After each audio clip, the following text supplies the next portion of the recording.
Bem-vindos à nossa leitura comentada do livro O Jeito Harvard de Ser Feliz. Hoje nós estamos no dia 1 da leitura e se você caiu aqui de paraquedas, eu vou te falar o que se trata esse livro. Muito provavelmente você já deve ter ouvido falar e aprendido o quê? Que primeiro você tem sucesso e depois você é feliz. Você vai, quando eu perder X quilos, eu vou ser feliz. Quando eu conquistar aquela meta, eu vou ser feliz. Quando eu for promovido, eu vou ser feliz. E o autor desse livro, ele prova cientificamente que a verdade é o contrário. Que primeiro a gente é feliz e como consequência dessa felicidade ativa no nosso cérebro vários sistemas e nos ajuda a conseguir esse sucesso, a chegar às metas que a gente quer, a performar melhor.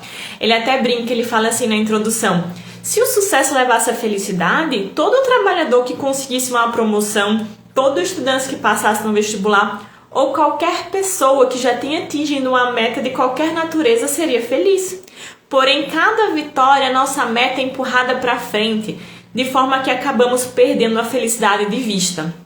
E aí eu já li a introdução, no vídeo anterior, mas resumindo é isso. Ele vai provar pra gente, através da neurociência e da psicologia positiva, o porquê a felicidade precede o sucesso. Mas vamos lá, hoje nós vamos ler o capítulo 1, que chama Descubra o Benefício da Felicidade. Esse capítulo é um pouco mais arrastado, porque ele vai contar como que ele caiu em Harvard, o porquê que ele iniciou essa pesquisa, qual foi o padrão que ele percebeu dentro da universidade, dos estudantes, mas depois ele vai ficando cada vez mais prático e aplicável aí no seu dia a dia. Vamos lá, descubra o benefício da felicidade. Aí ele começa. Foi um ato de grande ousadia da minha parte me inscrever em Harvard. Cresci na pequena cidade do Texas e nunca me imaginei saindo de lá. Ao mesmo tempo que me matriculava em Harvard, fincava raízes na minha cidade natal e treinava para ser bombeiro voluntário na região. Para mim, Harvard era um lugar saído das telas de cinema, um lugar ao qual as mães se referem brincando, dizendo que seus filhos estudaram lá quando crescerem. As chances de eu ser aceito de fato eram infinitamente pequenas.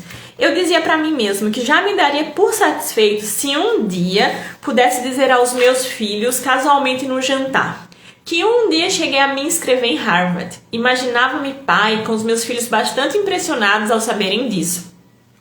Quando, para minha surpresa, fui aceito naquela instituição, senti-me empolgado e diminuído diante do privilégio.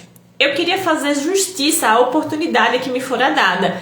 Então, eu fui para Harvard e fiquei lá nos 12 anos seguintes. Quando deixei a minha cidade do interior, eu só tinha saído 4 vezes do estado do Texas e nunca saíra do país. Apesar de os texanos considerarem qualquer coisa fora do Texas uma viagem ao exterior. Mas, assim que eu pus os pés no campus de Harvard, me apaixonei. Então, depois de me formar, encontrei um jeito de ficar. Fui para a pós-graduação, ajudei a dar aulas em 16 disciplinas diferentes e comecei a proferir palestras. Enquanto fazia pós, também me tornei proctor, um funcionário de Harvard contratado para viver com os estudantes de graduação e ajudá-los a percorrer o tortuoso caminho do sucesso acadêmico e da felicidade na Torre de Marfim. Na prática, isso significou que passei o total de 12 anos da minha vida morando em um quarto universitário, algo que omitia nos primeiros encontros românticos. Conto isso por 2 motivos. Em primeiro lugar, porque eu considerava Harvard um privilégio tão grande que isso alterou fundamentalmente o modo como meu cérebro processou a experiência. Eu me sentia grato por cada instante, mesmo em meio ao estresse, provas finais e nevasca, outra coisa que só tinha visto em filme. E é importante, pessoal, aqui o que ele comenta é que o modo como o cérebro dele processou a experiência dependeu do como ele se sentia em relação àquilo.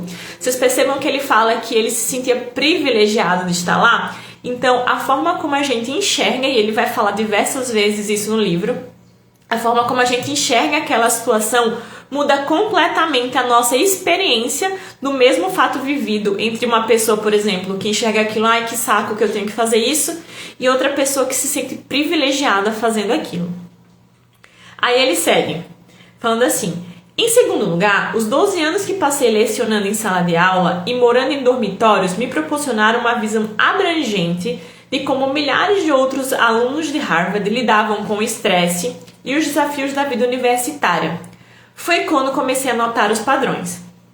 Aí aqui começa um outro tópico desse capítulo. O paraíso perdido e encontrado. Mais ou menos na época em que Harvard foi fundada, John Milton escreveu em Paraíso Perdido: a mente é um lugar em si mesma, e em si mesma pode fazer do céu um inferno e do inferno um céu. Como eu comentei, né? A forma como você vê, você pode transformar o inferno em algo maravilhoso ou o céu em uma coisa horrível. Após 300 anos, acompanhei a materialização desse princípio. Muitos dos meus alunos percebiam Harvard como um privilégio, mas outros rapidamente perdiam essa realidade de vista e se concentravam na carga de trabalho, na competição, no estresse. Eles se afligiam com o futuro, apesar de estarem subindo um degrau que lhes abriria com certeza muitas portas. Eles se sentiam sobrecarregados com cada pequeno contratempo, em vez de energizados pelas possibilidades que se abriam para eles.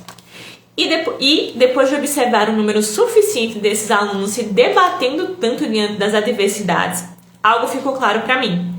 Esses alunos não eram apenas os que pareciam mais suscetíveis ao estresse e à depressão, como também as suas notas e o desempenho acadêmico eram mais prejudicados.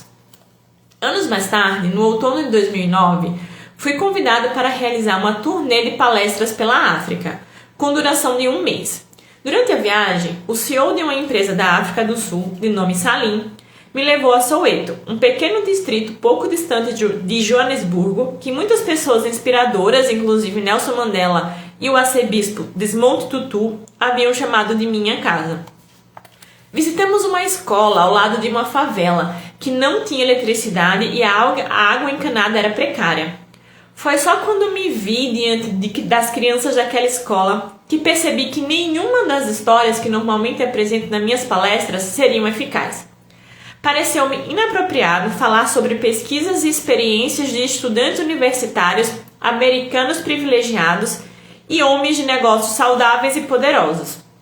Em vista disso, tentei estabelecer um diálogo. No esforço para encontrar pontos em comum, perguntei em tom claramente irônico: quem aqui gosta de fazer a tarefa de casa?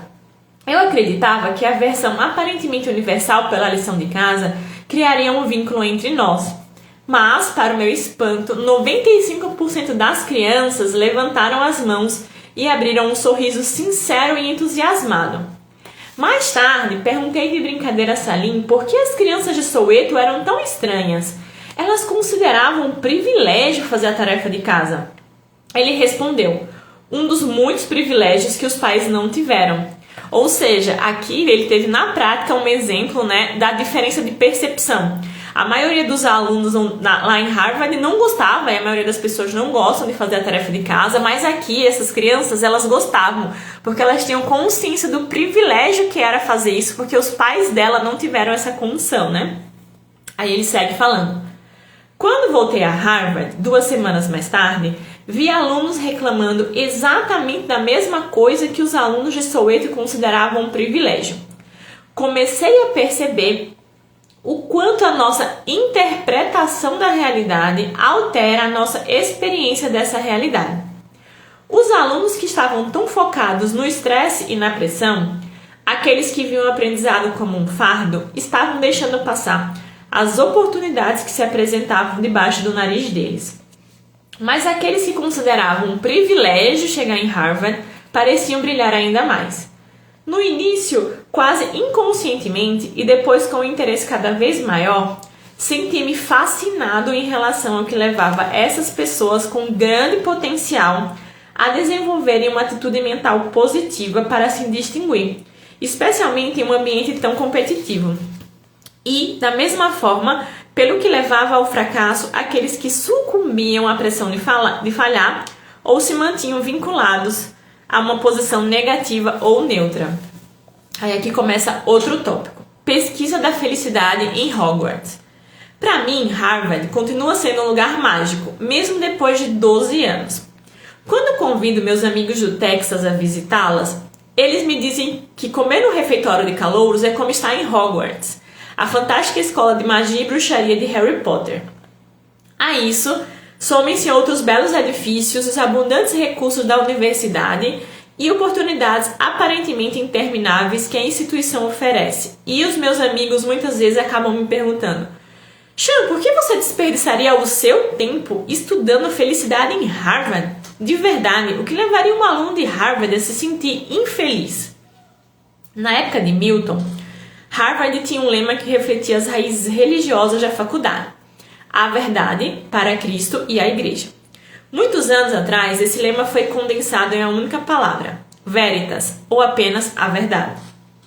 Hoje, há diversas verdades em Harvard, e uma delas é que, apesar de todas as suas instalações impressionantes, uma faculdade maravilhosa e um dos melhores e mais brilhantes corpos discentes da América e do mundo, este é o lar de muitos jovens cronicamente infelizes.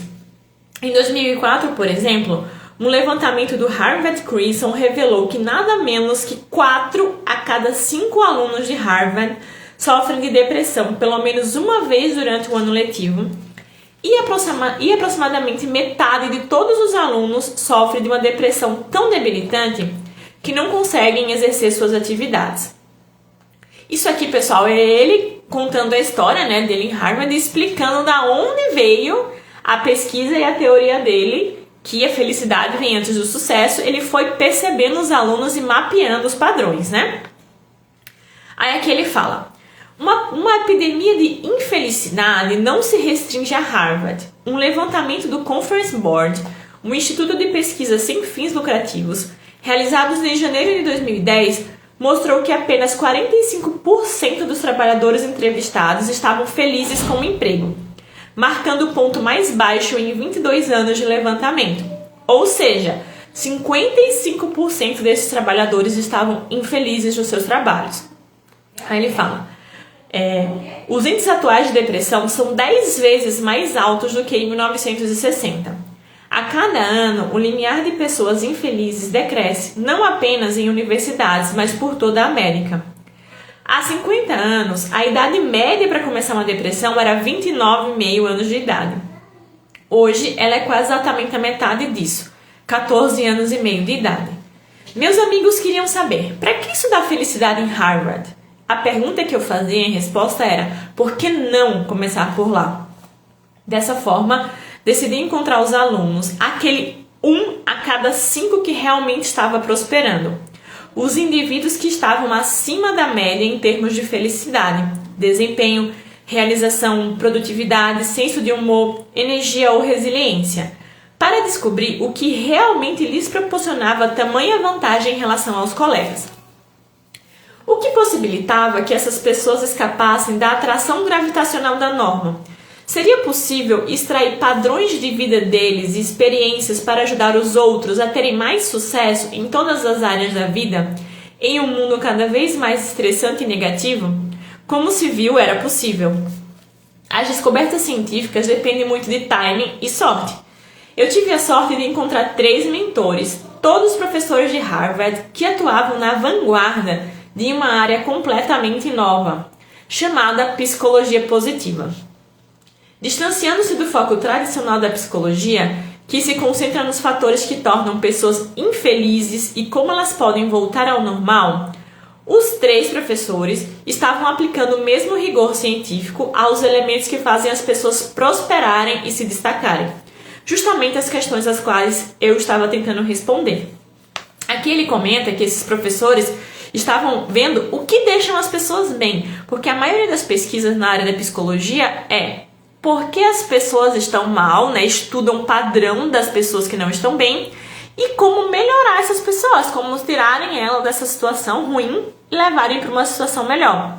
Já esses professores e o autor do livro estavam focando no contrário. O que faz a pessoa ficar bem, performar e para poder estudar esse padrão e aplicar para as outras pessoas, para elas saírem ou numa situação ruim ou uma situação média para uma situação acima com mais resultados e mais felicidade. E aí ele começa um próximo tópico. escape ao culto da média, porque ele vai falar justamente aí da média para baixo e da média para cima, né? Ele fala o seguinte: o gráfico a seguir pode parecer enfadonho, mas ele é o motivo pelo qual acordo entusiasmado todas as manhãs. Eu claramente levo uma vida muito emocionante. Ele também constitui a base das pesquisas que fundamentam este livro. Esse aqui é o gráfico, ó.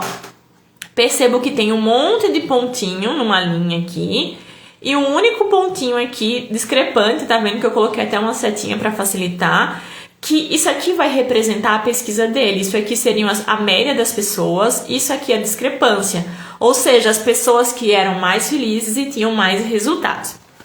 Aí agora ele vai explicar. Trata-se de um gráfico de dispersão. Cada ponto representa um indivíduo e cada eixo uma variável. Esse gráfico em particular poderia estar representando qualquer coisa: o peso em relação à altura, o tempo de sono em relação à energia, a felicidade em relação ao sucesso e assim por diante. Se, como pesquisadores, constatamos esse tipo de dados, ficamos empolgados porque é fácil enxergar a presença de uma tendência, o que significa que podemos publicar nossa pesquisa, que é o que realmente importa no mundo acadêmico. O fato de haver um estranho ponto vermelho, que chamamos de valor discrepante, acima da curva não representa algum problema. Isso não é um problema porque podemos simplesmente excluí-lo. Podemos excluí-lo, pois ele é claramente um erro de mensuração. E sabemos se tratar de um erro porque está estragando o resto dos nossos dados. Uma das primeiras coisas que os alunos de um curso introdutório de psicologia, estatística ou economia aprendem é como limpar dados. Se você estiver interessado em observar a tendência geral do objeto da sua pesquisa, os valores discrepantes confundem os seus resultados. É por isso que existem inúmeras fórmulas e pacotes estatísticos para ajudar os pesquisadores corporativos a eliminarem esses problemas. E sejamos claros, isso não é trapacear. Estamos falando de procedimentos estatisticamente válidos, isto é, caso o pesquisador só esteja interessado na tendência geral. Não é o meu caso. Ou seja, ele fala que a maioria das pessoas descartam esses pontos fora da curva na hora da pesquisa e fala: é um só, então a média é essa, então a minha pesquisa está validada.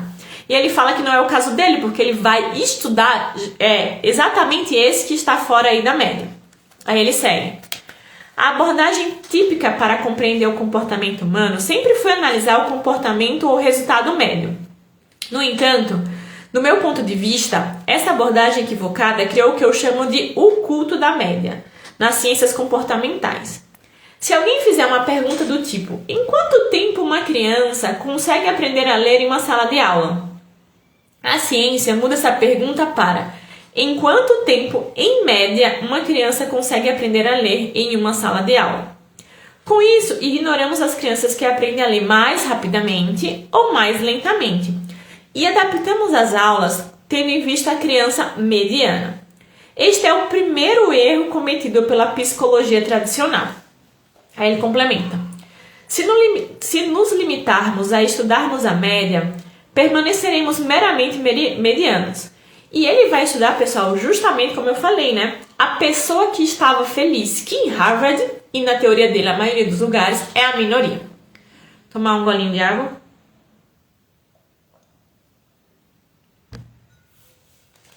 Aí ele fala o seguinte agora: a psicologia convencional ignora conscientemente os valores discrepantes, porque eles não se encaixam num padrão. Eu procurei fazer o contrário. Em vez de excluir esses valores discrepantes, eu busquei aprender com eles. Aí próximo tópico: focado demais no negativo. É verdade, existem pesquisadores na área da psicologia que não se limitam a estudar apenas o que é mediano. Eles tendem a se concentrar naqueles que ficam só de um lado da linha mediana, abaixo dela. Esse é o segundo erro cometido pela psicologia tradicional. Naturalmente, as pessoas que estão abaixo do normal são aquelas que tendem a precisar de mais ajuda, para serem afastadas da depressão, do abuso do álcool, do estresse crônico. Em consequência, os psicólogos justificadamente dedicaram um considerável esforço estudando como poderiam ajudar essas pessoas a se recuperarem e voltarem ao normal. No entanto, por mais valioso que seja esse trabalho, ele só revela metade da realidade. Você pode eliminar a depressão sem tornar a pessoa feliz, Pode curar a ansiedade sem ensinar a pessoa a ser otimista. Pode fazer uma pessoa voltar a trabalhar sem, no entanto, melhorar o seu desempenho profissional. Se você só luta para reduzir os aspectos negativos, você apenas atingirá a média e deixará passar irremediavelmente a oportunidade de superá-la. Você pode passar a vida inteira estudando a gravidade sem aprender a voar. Extraordinariamente, ainda em 1998, foi constatada uma proporção de 17:1 negativo-positivo no que se refere a pesquisas no campo de psicologia. Em outras palavras, para cada estudo de felicidade, ou seja, para cada um estudo de felicidade e prosperidade, foram conduzidos 17 estudos sobre depressão e distúrbios. Esses dados são extremamente reveladores. Enquanto sociedade, sabemos muito bem como é estar mal e infeliz, e tão pouco sobre como ter prosperidade. Alguns anos atrás, um incidente em particular deixou isso absolutamente claro para mim. Fui convidada a dar uma palestra na Semana do Bem-Estar, em uma das escolas mais elitistas da Nova Inglaterra. Os tópicos a serem discutidos: segunda-feira, transtornos alimentares; terça-feira, depressão; quarta-feira, drogas e violência; quinta-feira, comportamento sexual de risco; e sexta-feira, vai saber. Isso não é uma semana do bem-estar, mas sim uma semana do mal-estar. O padrão de manter o foco no negativo permeia não apenas nas nossas pesquisas e instituições de ensino, como também na nossa sociedade. Vamos tomar um pouquinho de água, gente. Ele continua. Liga o noticiário da TV e a maior parte do tempo de transmissão é dedicada a acidentes, corrupção, assassinatos, abusos. Esse foco no negativo ilude o nosso cérebro e leva a acreditar que esta relação com a desesperança é a realidade. Aí ele fala: você já ouviu falar da síndrome de faculdade de medicina? No primeiro ano de faculdade de medicina, quando os alunos aprendem todas as doenças e sintomas que podem acometer uma pessoa, muitos médicos aspirantes de repente se convencem de que são vítimas de todas elas.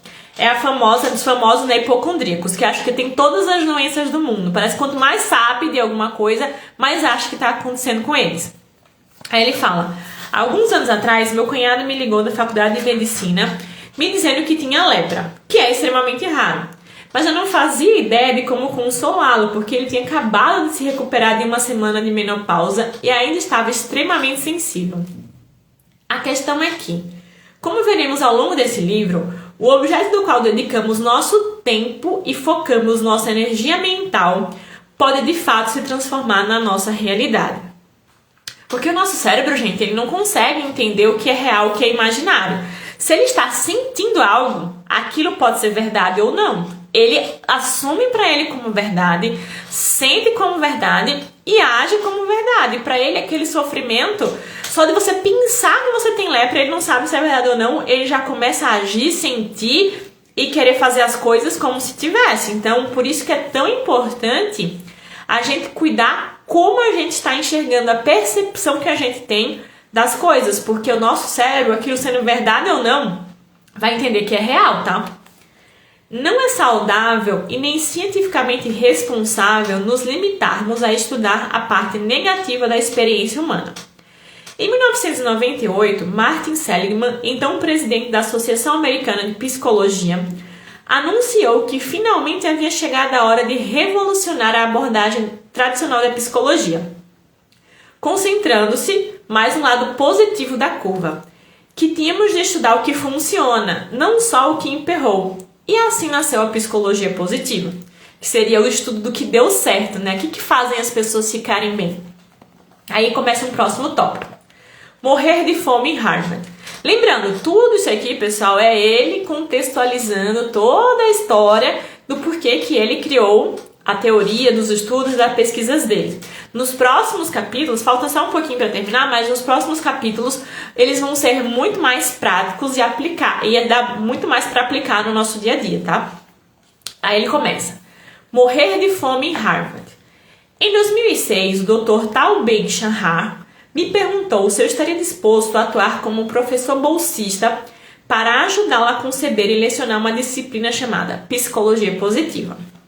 Na ocasião, tal ainda não era internacionalmente famoso. Seu livro best-seller, Happier, só viria a ser publicado na primavera seguinte.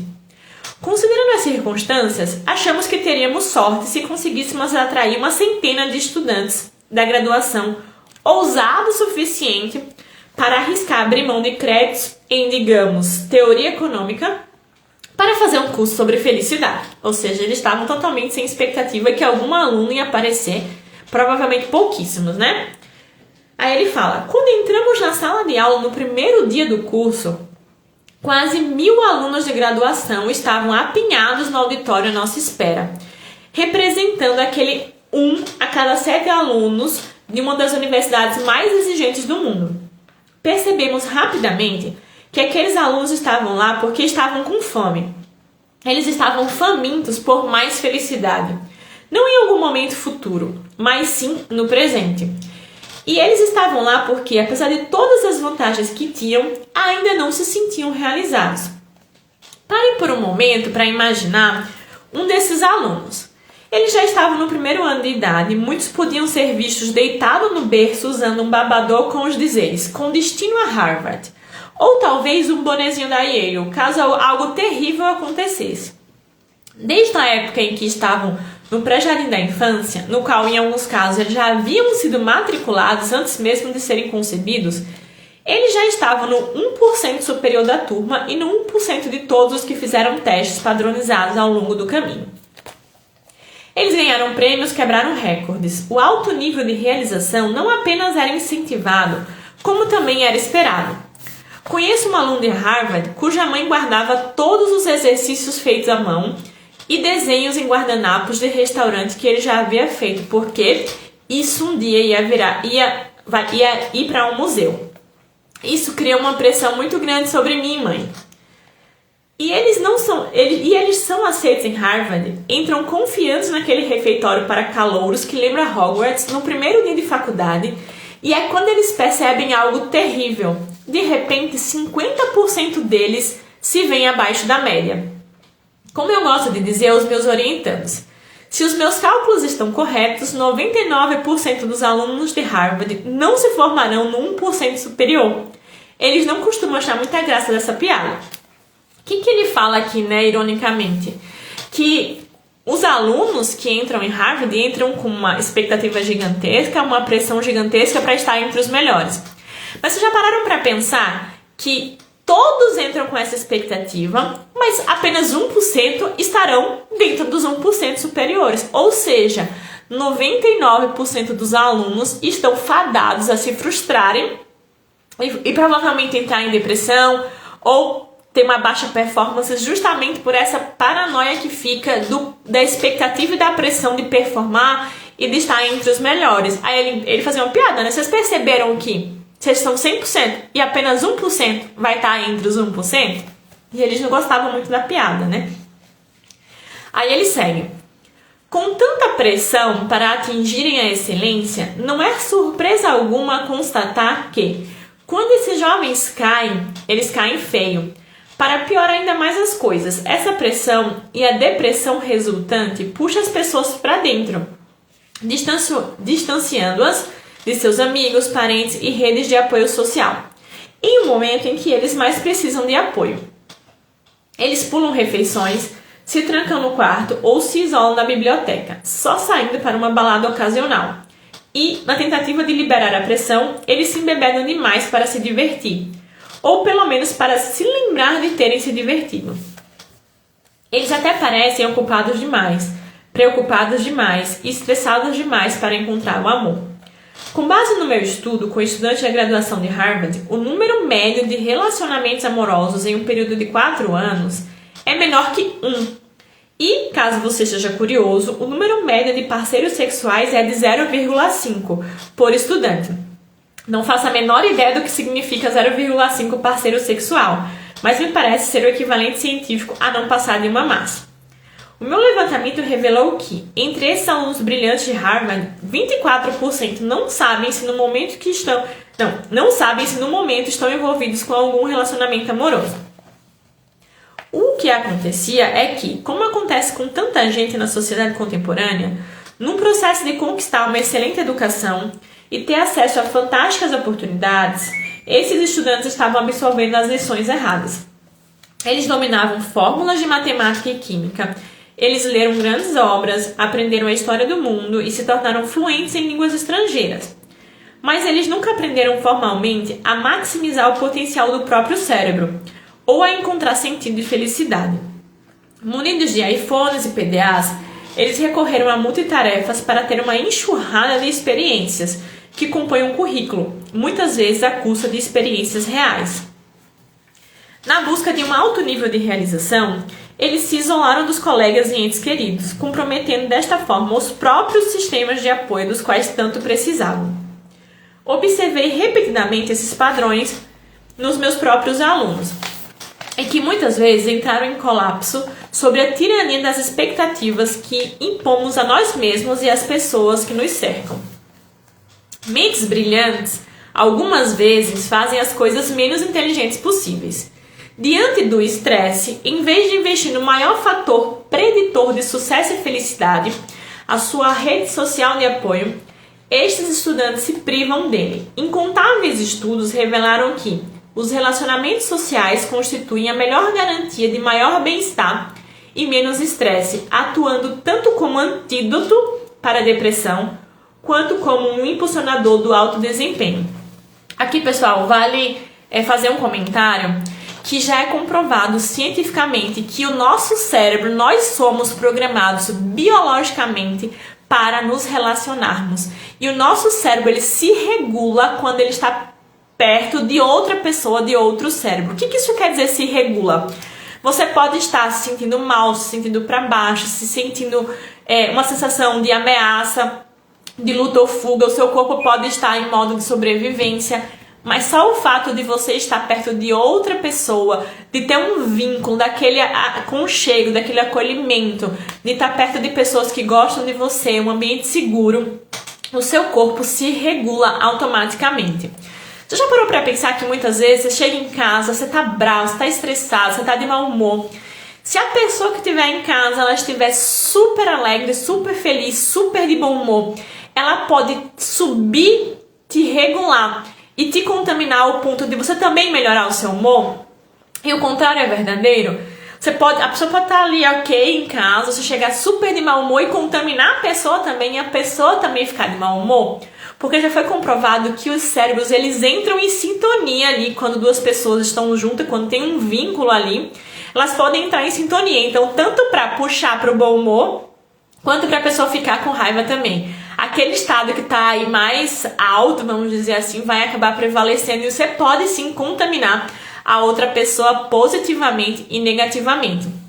Não sei se vocês já ouviram falar, mas é muito comum as pessoas falarem assim, quando a gente tem um vínculo, principalmente em relação ao parto, por exemplo, o pessoal fala da ocitocina, que além de ser um hormônio, ele é um neurotransmissor, que ele é gerado através desse vínculo, dessa sensação de amor, de relacionamento, de aconchego, de segurança. E a ocitocina nos ajuda o nosso cérebro a se regular e se acalmar. Porque quando a gente está em um ambiente ou passando por alguma situação que gera dor, seja uma dor física ou uma dor emocional, a amígdala, que é uma parte do nosso cérebro, ela percebe essa ameaça. Ela percebe se está tudo bem. Antigamente, a gente brinca que ela percebia que um leão estava chegando e ia te atacar e você precisava lutar ou fugir. E hoje, o perigo, a ameaça, muitas vezes não é só física, ela é emocional, é uma pressão, é um trauma, é um e-mail, é alguma coisa, você está com medo, você tem que fazer algum desafio aí no seu dia a dia.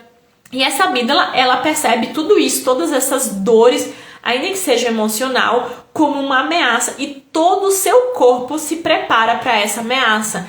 Então, muitas vezes, e qual que é o problema, do nosso corpo se preparar para essa ameaça? Quando o corpo está em ameaça, ele não raciocina muito bem. O que ele é preparado para resolver, para manter a sobrevivência? E o que isso acontece? Ele desliga a parte racional do nosso cérebro, ou ele abaixa muito a nossa capacidade de pensar, que fica lá no nosso córtex pré-frontal. Essa parte do cérebro, ela é responsável pelo planejamento, pela tomada de decisão, pela resolução de problemas, pela criatividade. E quando a gente está no modo de ameaça, tudo isso fica prejudicado. Por isso que muitas vezes a gente fala assim, nossa, por que essa pessoa, ela tá num ambiente tóxico, ela tá num trabalho que ela não gosta, ela tá num trabalho que as pessoas pressionam, ela não está bem emocionalmente e ela não consegue sair. Porque parou pra pensar que poderia ser simples? Se não tá legal, faz um plano, distribui currículo, faz alguma coisa, sai daí, tanto no trabalho quanto no relacionamento. A gente às vezes vendo de fora pensa assim, né? Mas por dentro da cabeça dessa pessoa, quando ela está em sofrimento físico ou mental ou emocional, a parte racional dela fica prejudicada e desliga. Por isso que muitas vezes vocês, ou pessoas que vocês conhecem, não conseguem ver a solução. E às vezes quem está de fora acha tão simples e tão fácil. Tudo isso para dizer que os vínculos, a ocitocina, os neurotransmissores, essa regulação que a gente tem quando a gente está com pessoas que a gente ama, que a gente se sente seguro, ajuda muito a gente sair desse estado. O problema é que quanto pior a gente tá, menos a gente quer interagir, menos a gente quer conversar, menos a gente quer estar perto de pessoas. E é justamente o momento que você mais precisa. Guarda aí essa informação que um dia você vai precisar e lembra, procura alguém. Agora vamos seguir aqui. Deixa eu até me achar. Vamos lá. Seguindo. Donos de mentes assim, melhores e mais brilhantes, sacrificaram voluntariamente a felicidade pelo sucesso. Por quê? Como muitos de nós aprenderam que, se forem empenhados, serão bem-sucedidos. E só então, quando tiverem sucesso, é que poderão ser felizes. Eles aprenderam que a felicidade é a recompensa que só pode ser recebida depois que você se torna sócio de uma empresa de investimentos, ganha um prêmio Nobel ou é eleito para um congresso, ou seja, depois do sucesso. Mas, na verdade, como veremos ao longo desse livro, novas pesquisas na área da psicologia e da neurociência demonstram que, na verdade, o que acontece é o contrário. Temos mais sucesso quando estamos mais felizes e somos mais positivos. Por exemplo, os médicos que fazem diagnósticos com o estado de espírito positivo demonstram quase 3 vezes mais inteligência e criatividade do que os médicos em um estado de espírito neutro e chegam a diagnósticos precisos 19% mais rápido. Vendedores otimistas fecham 56% mais vendas que seus colegas pessimistas. Estudantes preparados para se sentir felizes antes de fazerem um teste de matemática apresentam um desempenho muito melhor do que os seus colegas em um estado de espírito neutro. Aí ele fala, acontece que o nosso cérebro é literalmente configurado para apresentar um melhor desempenho, não quando está no negativo ou neutro, mas quando está positivo. Vou fazer um comentário aqui só um minuto. O que acontece? Quando o nosso cérebro ele está no estado positivo, ele libera neurotransmissores como a serotonina, a dopamina, que melhoram o nosso foco, a nossa motivação, a nossa sensação de propósito. Eles ativam a nossa memória, melhoram o aprendizado, faz a gente se sentir mais vivo e querer fazer as coisas. Quando a gente está no estado negativo, entra naquele sistema que eu falei pra vocês, sistema de ameaça, sistema de dor, o corpo só fica pensando em sobreviver, desliga lá o nosso raciocínio, o nosso córtex pré-frontal, a gente não consegue planejar, não consegue tomar decisões, não consegue resolver problemas. Por isso que ele fala, o nosso corpo, o nosso cérebro, quando ele está no estado positivo, a chance de sucesso, a chance de a gente conseguir um alto desempenho é muito melhor. Aí ele fala assim, no entanto, no mundo de hoje, nós sacrificamos a felicidade pelo sucesso e, ironicamente, acabamos reduzindo as chances de sucesso do nosso cérebro. A nossa vida, repleta de demandas, nos deixa estressados e nos vemos sob uma pressão crescente para atingir o sucesso a qualquer custo. Aí ele vai para o próximo tópico. Preste atenção aos valores discrepantes positivos. Aí ele fala, quanto mais eu estudava as pesquisas surgidas no campo da psicologia positiva, mais percebia como nós, não apenas os alunos de Harvard, mas todos nós, estamos equivocados em relação às nossas crenças sobre realização pessoal e profissional. Estudos demonstram de maneira conclusiva que o caminho mais rápido para a realização não é apenas se concentrar no trabalho e que a melhor maneira de motivar os colaboradores não é dar ordens aos gritos e criar uma força de trabalho estressada e temerosa. Em lugar disso, novas e radicais pesquisas sobre a felicidade e otimismo estão virando tanto o mundo acadêmico quanto o corporativo de cabeça para baixo. Vi imediatamente uma oportunidade. Eu poderia testar essas ideias com os meus alunos. Eu poderia elaborar um estudo para verificar se essas novas ideias de fato explicavam por que alguns alunos tinham sucesso enquanto outros sucumbiam ao estresse e à depressão. Ao estudar padrões e os hábitos de pessoas acima da média, eu poderia coletar informações não apenas sobre como nos colocar acima da média, mas também como elevar toda a média. Felizmente, eu estava na posição favorável para conduzir essa pesquisa. Na qualidade de um orientador de calouros, tive o privilégio de passar 12 anos convivendo em uma estreita proximidade com esses alunos e saber quais eram seus hábitos, os que o motivava e o que podíamos aprender com a experiência deles e aplicar na nossa própria vida. Tive acesso a toda a documentação de inscrição em Harvard, pude ler os comentários do comitê de admissão, observar o progresso intelectual e social dos alunos e ver quais empregos conseguiam depois de formados. Também acabei avaliando grande parte deles em sala de aula, quando atuei como professor bolsista lecionando em 16 disciplinas diferentes. Visando conhecer os alunos além de meras provas e trabalhos escritos, passei a me encontrar com eles no meu café-escritório na Starbucks para conhecer a história deles. Pelos meus cálculos, conversei individualmente por mais de meia hora com mais de 1.100 alunos de Harvard. Cafeína suficiente para desqualificar uma equipe olímpica inteira por décadas. Depois, peguei essas observações e as utilizei para elaborar e conduzir o meu próprio levantamento empírico com 1.600 estudantes de graduação de alto desempenho. Um dos mais abrangentes estudos sobre felicidade já realizados com os alunos de Harvard. Ao mesmo tempo, continuei estudando as pesquisas em psicologia positiva, que de repente começaram a ser conduzidas em grande número na minha própria instituição e em laboratórios de universidades ao redor do mundo. E qual foi o resultado de tudo isso?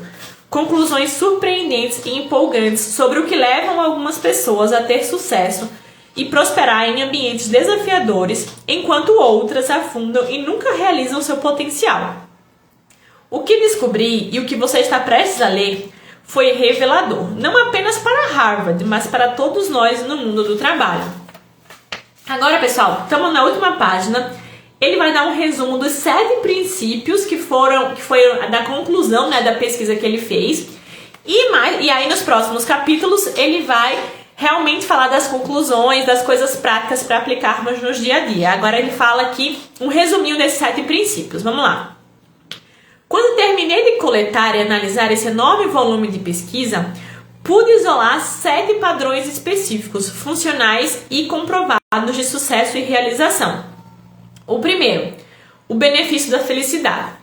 Como o cérebro positivo possui uma vantagem biológica em relação ao cérebro neutro ou negativo, este princípio nos ensina como retreinar o cérebro para capitalizar a atitude positiva e melhorar nossa produtividade e desempenho. Ou seja, ele descobriu que o cérebro positivo tem melhores resultados. Tá bom, mas e aí?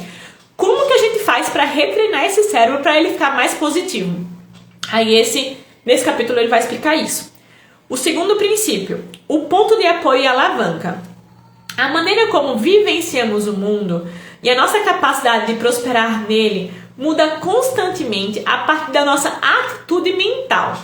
Este princípio nos ensina como podemos ajustar a nossa atitude mental, o nosso ponto de apoio, de maneira a nos dar o poder, a alavanca para atingirmos a realização e o sucesso. Lembra que a gente falou que a forma como a gente vê e interpreta o mundo muda a nossa experiência, muda a nossa experiência com uma realidade? Então ele fala, se isso acontece, como que a gente faz para mudar a nossa atitude mental? Ele vai explicar aqui também nesse princípio. Princípio 3. O efeito Tetris. Quando o cérebro fica preso a um padrão que foca o estresse, a negatividade e o insucesso, nos condicionamos ao fracasso. Este princípio nos ensina como retreinar o cérebro para que identifique padrões de possibilidade. de forma que possamos perceber e aproveitar as oportunidades que encontramos pelo caminho. Aqui ele vai ajudar a gente a treinar o cérebro para identificar melhor as possibilidades, tá? Quarto, encontrar oportunidades na adversidade. Diante da derrota, do estresse e da crise, o cérebro mapeia diferentes caminhos para nos ajudar a sobreviver a essas adversidades. Este princípio diz respeito a encontrar o caminho mental que não só nos tira do fracasso e do sofrimento, mas também nos ensina a sermos mais felizes e mais bem-sucedidos. É aquilo que ele fala. Ele não quer apenas sair da tristeza para a média, ele quer sair da média para o alto desempenho, sucesso e felicidade, né? O quinto princípio, o círculo do Zorro. Quando nos vemos em dificuldades e nos sentimos sobrecarregados, a nossa lógica cerebral pode ser dominada pelas emoções, que eu já comentei com vocês que o nosso raciocínio ele dá uma desligada. Esse princípio nos ensina a retomar o controle, concentrando-nos primeiro nas metas pequenas e factíveis e só depois expandindo gradativamente o nosso círculo para atingir metas cada vez maiores. Princípio 6. A regra dos 20 segundos. Muitas vezes sentimos ser impossível manter uma mudança por muito tempo, porque a nossa força de vontade é limitada. E quando a nossa força de vontade falha, voltamos aos nossos velhos hábitos e sucumbimos ao caminho de menor resistência. Este princípio mostra como, por meio de pequenos ajustes de energia, é possível redirecionar o padrão de menor resistência e substituir maus hábitos por bons hábitos. Sétimo e último princípio, investimento social. Diante de dificuldades e estresse, algumas pessoas escolhem se isolar e se retirar para dentro de si mesmas. Mas as pessoas mais bem-sucedidas investem nos amigos, colegas e parentes para continuar avançando. Este princípio nos ensina como investir mais em um dos mais importantes fatores preditores de sucesso e excelência, nossa rede social de apoio. Junto, esses 7 princípios ajudaram os alunos de Harvard e posteriormente dezenas de milhares de pessoas no mundo real a superar obstáculos, livrar-se de maus hábitos, tornar-se mais eficientes e produtivos, beneficiar-se ao máximo das oportunidades, alcançar suas mais ambiciosas metas e atingir todo o seu potencial. Aí ele termina falando assim: apesar de adorar trabalhar com os alunos, o que eu realmente queria era verificar se esses mesmos princípios também poderiam levar à felicidade e ao sucesso no mundo real. Para fazer uma ponte entre a academia e o mundo dos negócios, abri uma pequena empresa de consultoria chamada Aspirant para oferecer e testar essas pesquisas em empresas e organizações sem fins lucrativos. Um mês depois, a economia global começou a entrar em crise. E aqui, pessoal, acabamos o nosso primeiro capítulo. Como ele vai explicar mais a história dele, a história da pesquisa, não tem tanta coisa assim para comentar nesse primeiro capítulo. Os próximos vão ser mais interessantes. E já para deixar um spoiler, o próximo capítulo é o benefício da felicidade no trabalho, onde ele vai comentar tudo isso que ele descobriu em Harvard e depois fora dele, aplicado ao trabalho. E posteriormente ele vai destrinchar cada um desses princípios, tá bom? Eu vejo vocês no nosso próximo vídeo, no nosso dia 2 da leitura comentada do livro O Jeito Harvard de Ser Feliz.